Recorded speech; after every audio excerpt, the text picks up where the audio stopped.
So now we've caught back up to Nick's original, where he was taking you. You had to film this movie in fewer than 20 days. And according to Norman Reedus, when I interviewed him at Comic-Con, you did it underground. What the hell does that mean? How does that happen? That's fast for a movie, isn't it? Yes, that is fast for a movie. I mean, especially for a sci-fi film, and especially for a sci-fi film that looks this good. Yeah. So, take us to where did you end up filming this? What was the location? You said you filmed it practically on location. Yeah, we filmed it on location in Vancouver. The whole city is underground. I was gonna say, what location And we did just you manage went to completely find? underground in Vancouver. Well, we just had to. We had like some great location scouts that location supervisors and managers and scouts, and in the very limited amount of time that we had to kind of go and find places, we found some pretty amazing abandoned, deadly, inhospitable environments in which to shoot. Vancouver. Which, an abandoned power plant. So under an abandoned power plant, because clearly the power plant has all the structural elements that they need to build underneath. And so some of the scenes are under a power plant, a power station, sorry. We filmed in an abandoned factory. That was not pleasant. And So how much? In a mine, we filmed in an abandoned mine, and we in every location we built, Brian Kane, the production designer, and his crew had the wonderful and admirable job of going in there and building sets or pieces of sets into these amazingly unfriendly, cold environments without power, without heat. And they brought everything. So we would go in there, and there would be a semblance of breathable air. There would be warmth at times, and there would certainly be light and electricity. And when we went for the scout, every single time, I was wearing a Navatic exploration parka with a beanie hat, Right. Sometimes a respirator, and a flashlight, because there was no electricity, no nothing. Yeah. Interesting. Yeah. And so was That's there any safety mechanisms put in place Oh, for yeah, the absolutely. Yeah, so They had one canary. that was it. And they were like, he's dead again. Get Well, out! get us another damn canary. Why does he keep fucking dying? Stop getting me these faulty canaries. All the locations were clearly, cleared. Right. For Smart. I hope so. For the shoot. Because I really like The Walking Dead. It would be a shame if Norman Reedus died No. prematurely. It was everything was safe to be in. It was just where they were. Right. It was kind of, hard. Sure. It was kind of hard to, you go in an abandoned mine, and it's not like the place itself is going to kill you. It's not going to cave, because there's like safety measure after safety measure after safety measure, and the film commission has approved it, and we've done our own clearing, and we've measured the air, and and then you go in there, and it's freezing cold, and it's raining inside. And so our construction crew, and this is like, 30, 40 feet below ground, and our construction crew is going in there building the set, and it's raining on them and on the set, and I'm there going, put a light over there, because there's this water dripping, and I want to make sure that we can see it on film, because to do that on a soundstage would be really expensive. You would have to run all the water and make it drip and make the set wet, and I've got that. Film it. Right. So you get that free wet down, which is nice. Yeah. I like your mentality. Yeah, I'd be like, it's raining on all the equipment. Well, we would put like a plastic over the camera. Sure, yeah. We had very sophisticated means of keeping it dry. They're called trash bags. Yeah. Yeah. But that's what's that? Did you tap me on the shoulder? Did you need me to stop? No, you're doing great. Okay. You tell me to shut up, I'll talk all day. So at you're some point, doing just immediately wrap up the show, and I'll make sure that we kill the canary. So then you're done. Talk to me about the post process. So how long did it take? There's a fair amount of visual effects work being done as far as some set extensions, which I have to imagine, unless you guys had an amazing jib and you ended up finding that. Don't spoil the movie. Yeah, okay, sorry, but Jib shot, everybody. So what? So how long did post take, and where did that happen at? We had very, very limited VFX in the film. And again, I don't want to spoil it to the audience, but there's only literally 3 shots Right. that are VFX. Everything else is either practical or there is some minor augmentation in terms of like maybe particles and that sort of stuff. So VFX took maybe a couple of months or so, but nothing comparable to what it would take to do Iron Man or that sort of stuff. All the post was done in Vancouver. I believe the process started in May and ended in October. So May, June, July, August. So about 6 months. And were you there the whole time for that, or was that more of working remotely? Oh, no, I was there. So you're in the room, you're in the editing bay the whole time. I was there editing, and amazing editor, Greg Nigg, fantastic. He edited another movie for the same producers, the Automatic company called Afflicted. Afflicted is sort of like a found footage vampire movie, and the guy is just like masterful. Like he's really, really good, and I'm sure he'll do a lot of like movies because he just has an eye for. Well, he has a rhythm for the scene, and also he has an eye for things that you wouldn't think would match, and then he cuts them together and they match. And it was a pleasure working with him. Very good storyteller, which is what you want from an editor, because you want another rewrite of the film.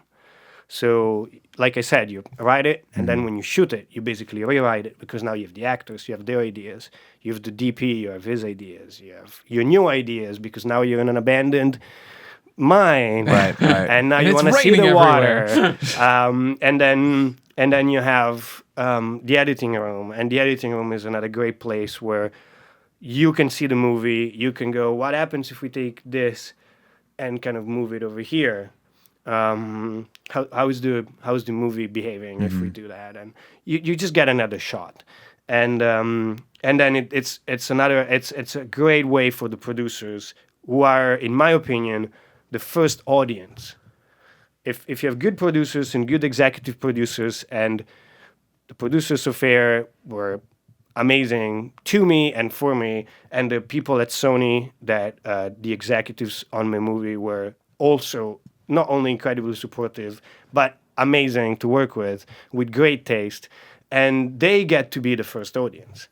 And every good director, in my opinion, listens to his first audience of producers and executive producers, and they will come back with what's called like the studio notes and the producer's notes, and they're just a treasure trove, not of solutions. Sometimes these guys can have pretty good ideas, but even if the idea is not something that maybe you would think it's in line with what you're thinking, the entire problem that they have identified and the need for them to suggest a solution is just an alarm bell for you. It's just a big spotlight that says, please look at that. Right. And here is a freebie idea for us trying to help you. No? Are you making signs? I'm saying here's a freebie idea. I'm sure we're giving people an inside look at how it's happening. Greg does that. I look at the camera. I address the people every so often. I co-host a show with him every day. Does it? It confuses the shit out of me. We've been doing it for co-hosting things 60 years for 7 years. I do have a question though on this. I think this is an interesting point to what you were actually saying about getting notes and kind of listening to feedback. Is I come from a writing background, but I feel like I'm very independent with it in the sense of I write and I have people edit my stuff and look at it, but I also feel a little bit controlling over my ideas, and I'm like, I don't know that you're necessarily right about what you're, like the intent of what you're. Sure.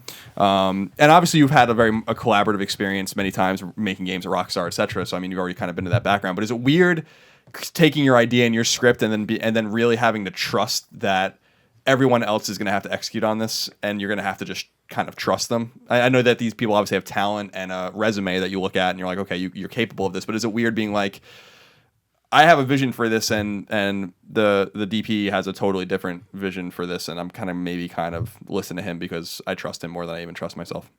Well, if you have a vision and the DP has a completely different vision, then you're in trouble. Well, I mean, in terms of you were saying the shots, in terms of like you had mentioned earlier about certain shot, like you might have seen a shot or written down the shot in a way that in your mind looks in a certain way, but the DP might even interpret those words in a different way. Right. So, I mean, certainly there has to be, I'm not saying like straight up conflict where you think he's making a fucking Western and you're making a sci-fi or anything like that. But in terms of like this particular shot is just, trust me, the shot looks better this way. I just think it always boils down to the quality of the idea. You need to be able to step back and look at the idea that's come up from the gaffer or the DP or whoever, or the script supervisor, and say, this is a great idea. Everybody, we're doing that. And I think that that's your job as a director. You're conducting the orchestra. You're not playing every instrument. And you have these people that are great musicians. You got to let the band play.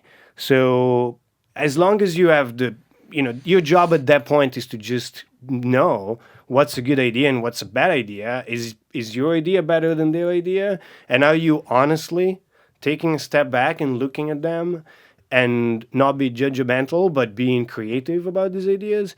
If you're doing that and you feel your idea is better, then you can also articulate why your idea is better. And then spend 2 minutes talking to the DP and saying, that's a great idea, but here's why I never thought of that. I never thought of that because I thought of this. And if he is a creative person and he is contributing, then he'll say, oh, right.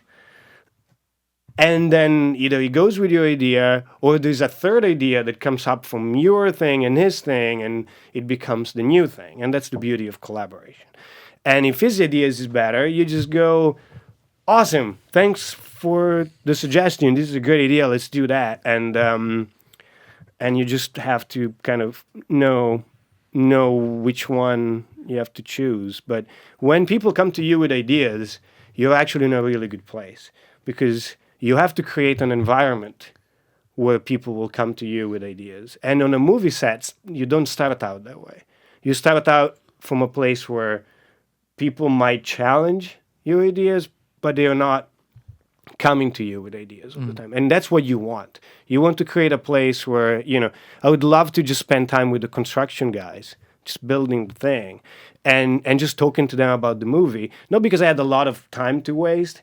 I didn't have a lot of time, but still they were maybe putting it up and I was an hour early on set because I was so nervous that there was no sleeping.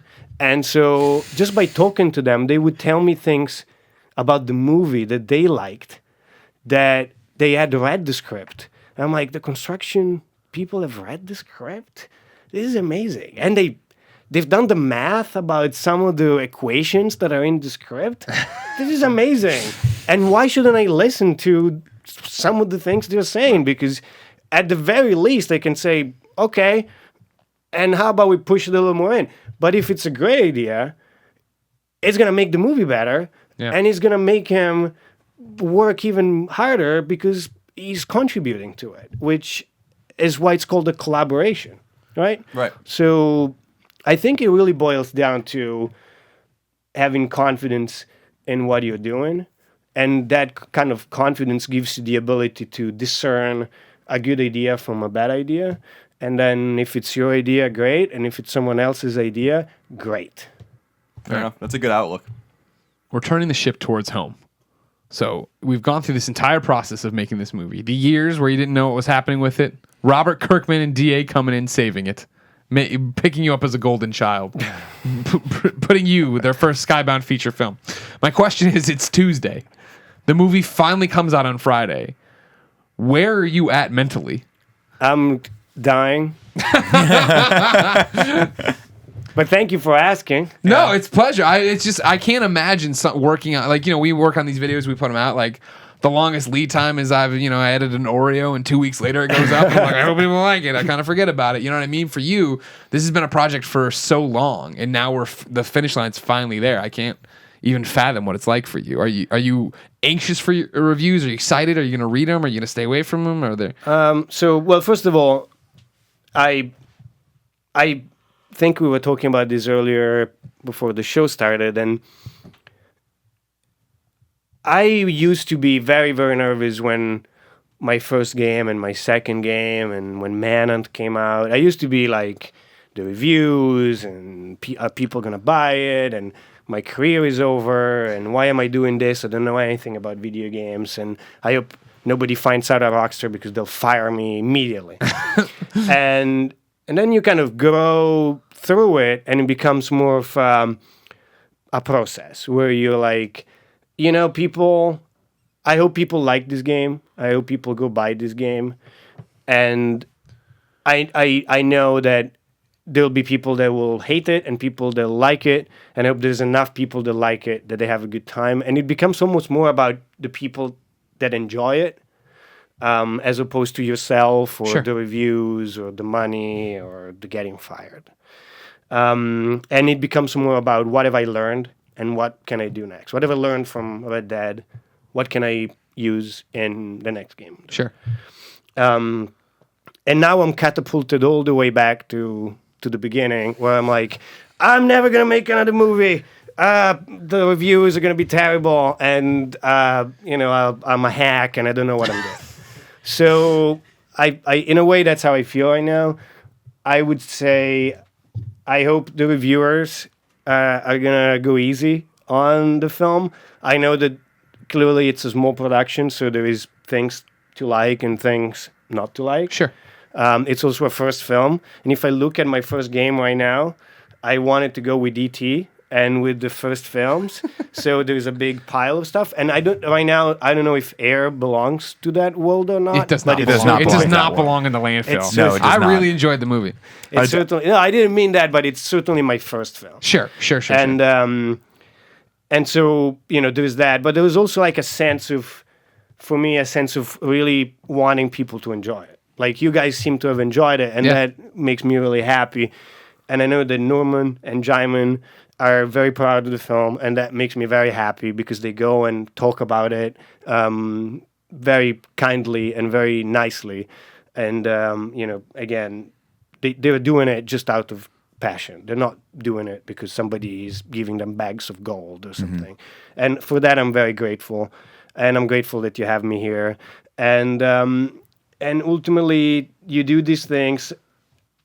I certainly do these things for the people that go watch them. So I ultimately, I want to be able to say, as much as I'm worried about my mental health, I hope that whatever gets written and whatever gets said, the people in the movie theaters and at home in front of the film enjoy it, love the music, love the visuals, love the story and the characters. And if that happens, then I've done my job.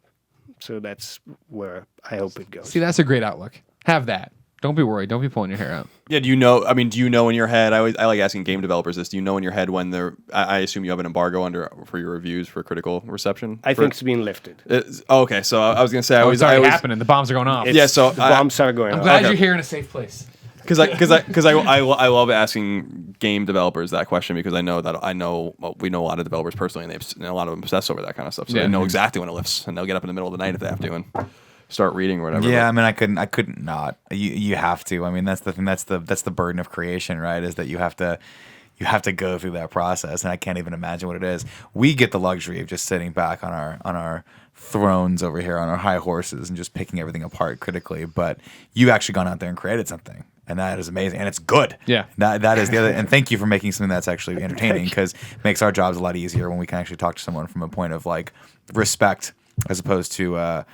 Actually, I don't think we don't have people on the show that we don't. Oh no. I was going to say we've had quite a few creators on this, and generally the beauty of what we get to do is we get to actually pick and choose who we talk to. So we don't have to lament on the negative. We don't have to anymore.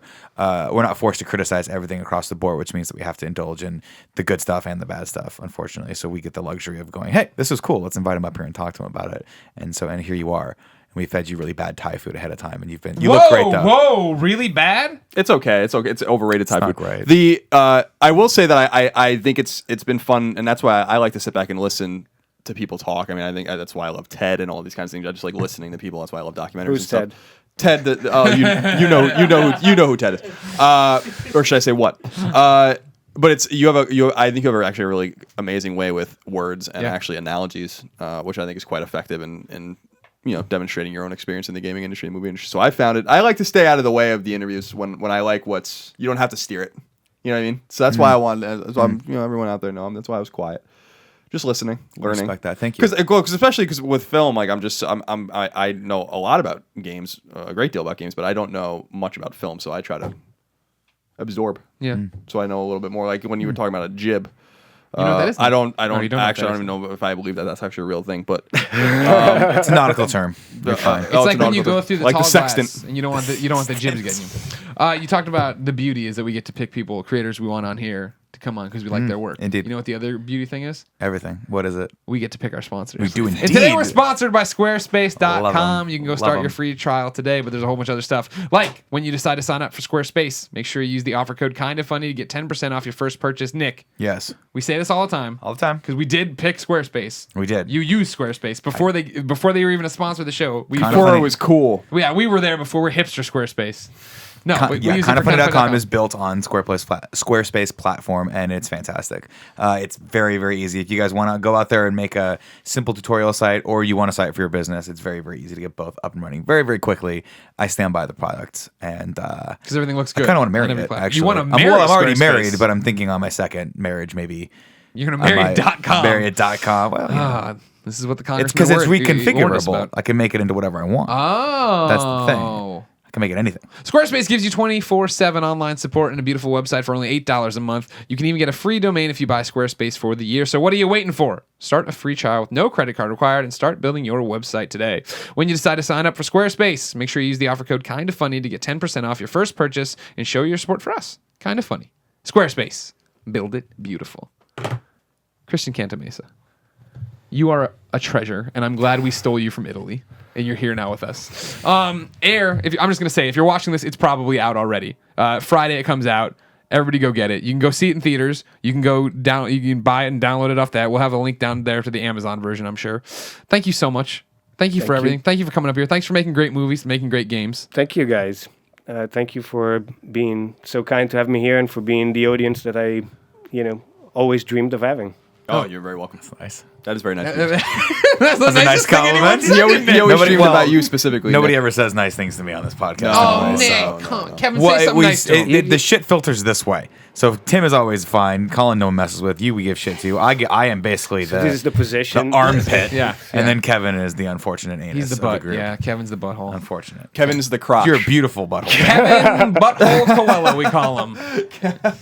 Start Google. Everybody Google that tonight, so it'll show us a Google search result.